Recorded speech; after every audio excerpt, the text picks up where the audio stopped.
My name's Krystyna Popczyk. I've been involved in this hall probably since I was in my late 20s, and I love my heritage. Anything Polish to me is special.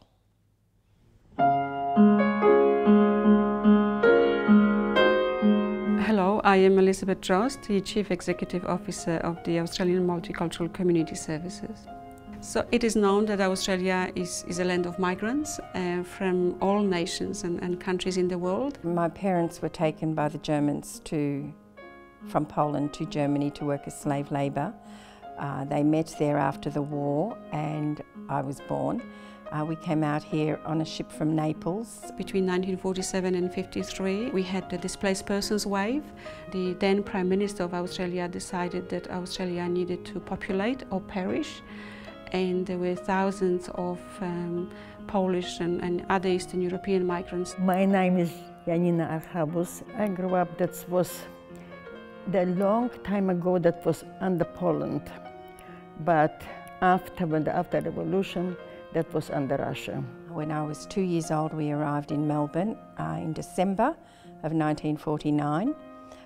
We were separated. They had to fulfill the 2-year contracts, which was part of the deal. Husbands and wife were separated, and children, those were the times. And my mother and I were taken to Bonegilla, where we were for 2 years before we got reunited again with my dad. In Australia, from the Greta camp, they separated my husband. They sent him to Charters Towers. They were happy to be away from where they came from the Germans. Freedom, for my parents, freedom was the most important thing of all. Ardia, for example, it had pockets where like 60–80% of people would be from Poland, from Ukraine. So it was very Polish, and I think just families it's the chain migration almost. Everyone was building homes at the same time. So one Saturday, the men, once they finished their normal job, would go to this family's house. We help each other. We help each other, you know. If, for instance, neighbor helping me today, I was helping him next day. So there is an extreme attachment to those homes that we built by those migrants. They often lived, that's the home they lived in, and it's the only home. The Polish men got together and formed a committee, and at first it was just a committee to raise money. They'd hold dances in all sorts of places and raise money with the thought of building something. It was very important for those people, for that generation, to have a place of their own, to have a community centre. The hall was built with the money that they made fundraising. We get no money from nobody, no government, no council, from nobody. Just people. So there are these wonderful stories of migrants on a Saturday, Sunday coming bringing their sort of milk crates to sit on, and they would devote their Saturday and Sunday. And I know the wives used to get really angry, my mother included, that my father spent more time here than he did at home. And pick and shovel and wheelbarrow. Yep. It was very hard way. It's a labour of love. They're very special. Once the hall was finished, and I got married, I had children, and then when we formed the dancing group, that's when my involvement became even bigger.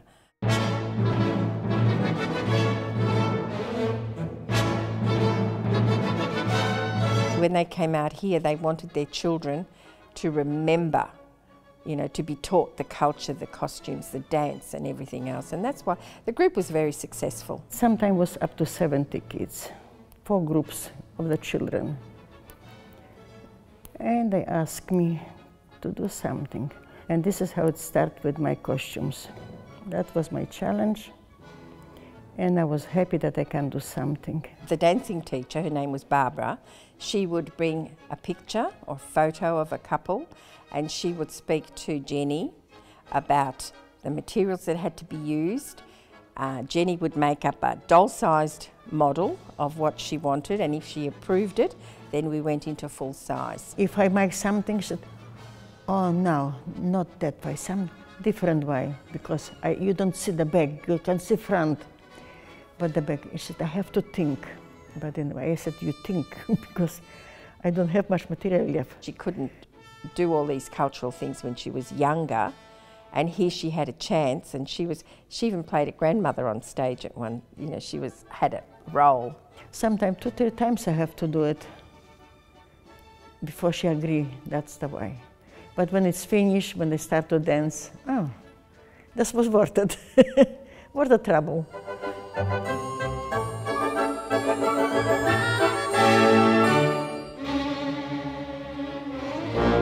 Jenny and I would go shopping the markets and any material shops we could find to buy the materials. But I was lucky. Sometimes I went once, I got just a sample. It was much there. Second time I went was on special. Oh boy, I went. Meters and meters and bolts of material. And then we'd take it back to her house and she'd start cutting. And so that's really special to see this sort of a tradition and the fact that it was all handmade and homemade.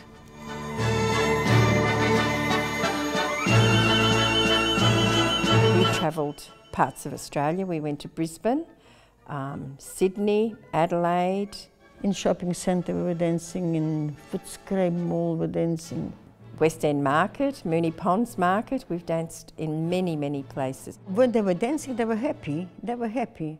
We had a parents' dancing group. The parents were dancing too, yeah. Parents were dancing too. But mostly, instead of helping me, they were sitting watching. Every region in Poland has a different dance, so they danced all of them. We did the Charleston, the Polonaise and the Krakowiak, which is the most traditional dance in Poland that everybody does. Yeah. And well, you saw the costumes, they're just magnificent.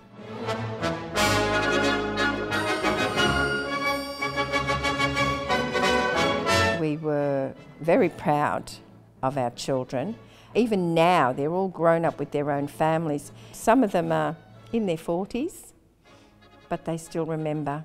It's shame, it's because after all the older people, younger kids, they were working in a like supermarket, part-time job, so they couldn't get all together for the practice.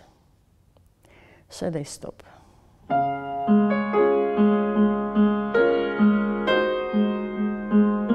She's very proud of those costumes, and so she should be. We all are. I don't know if there'll be another generation who will use them. Not here, I don't think. We have been approached about giving them to another group. I mean, that's probably what we will do in the end, but it just seems so hard to let them go.